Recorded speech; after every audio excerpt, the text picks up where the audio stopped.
And what is even more annoying is the fact when the president's media aide was now comparing the deaths of people to the one of the last administration. That was completely shocking. That was, I didn't even want to bother with that because it just made no sense to me. But I mean, I want to talk about security now. And this is, well, into the fourth year of this presidency, we haven't seen a change at all of the defense team, if I may use that word, the Minister of Defense, the service chiefs from the Chief of Defense Staff down. And these are the people who are supposed to be in charge of lives and security in this country. And we constantly see the same, it's almost repetitive now, from Benue State to Plateau State along the Middle Belt Coast.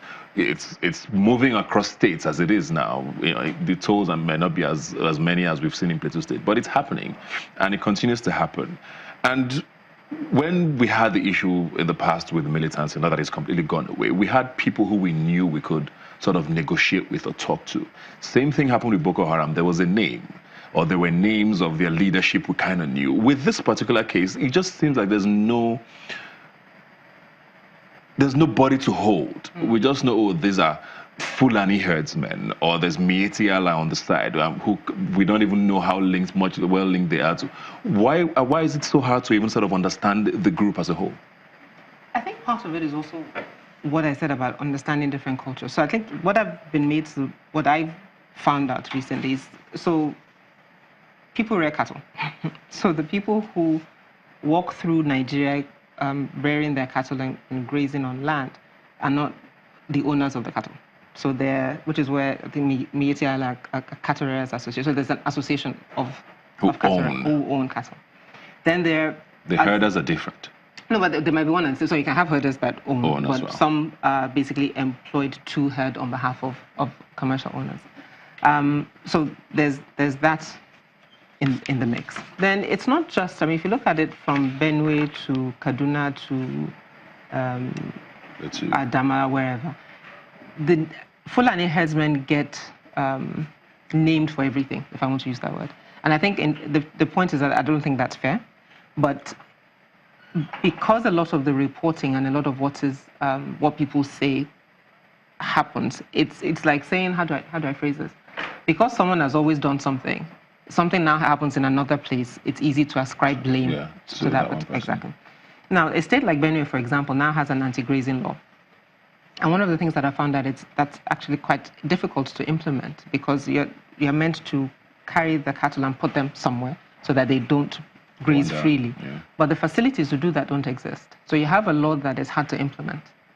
Then so where do you keep them? Exactly, where do you keep them, and who do you hold accountable? And then the second bit about it is not necessarily, I don't think you need a name or a group in terms of negotiating, because if it's just a function of we're working with limited resources in terms of land, water, an increased population, and people are going through a community and their issues, community clashes. I mean, Ebonyi and Cross River, for example, I think last week, I forget quite a number of people died as well, but doesn't get as much media mileage because as someone says, as Fulani herdsmen were not blamed in that community clashes, exactly. So if you have those kinds of conversations, where do people go in understanding who, what, and when? And not necessarily a group to negotiate with, but what is the cultural force that puts, and I think that's what you were alluding to, Dolapo, that puts a man who, cattle it's priced, it's an asset, it has value.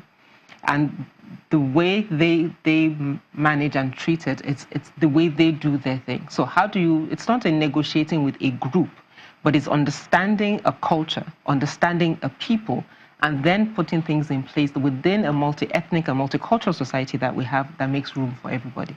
So if I know that I'm in a community and my cow is stolen or harmed, I can report to an authority and there's restitution.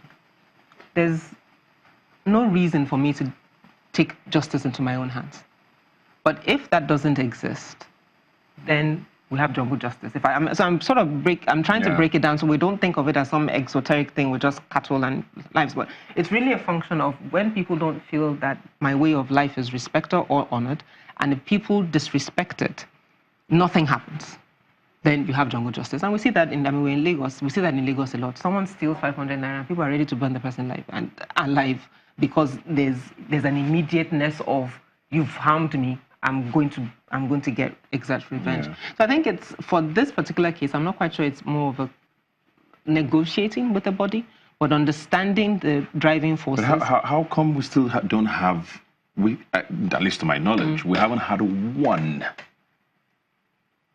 arrest even? I'm not even talking conviction now, or even sort of, there doesn't seem, I don't know if you're following me here, Dolak, but there doesn't seem, this at least on a national conversation level has been going on for about 2-3 years now.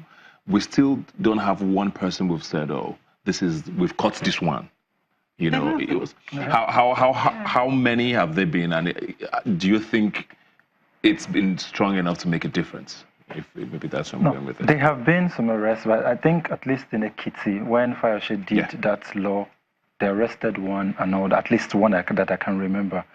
But it hasn't been enough, because the way, and it's basically, I think it still falls on the government, because the government has not tackled this thing the way they approached the IPOB issue or the way they approached other issues.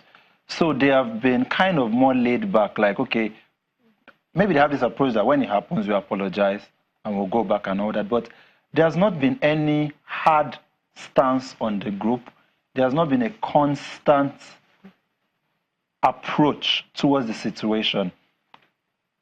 Unlike IPOB, okay, maybe because there is a face to IPOB, and maybe that's because there is more organized, it's an organization that is known, so they can approach it that way. Maybe that's the challenge. Let's go on a break. That was what I was alluding to with the question about, I wasn't necessarily talking about negotiating with them. I just thought it was interesting that we still don't know who these people are. But we'll take a break now. When we come back, we'll continue this conversation and find out what we can, where we can go from here, if at all, and if there's going to be some sort of hope for us. We'll be right back.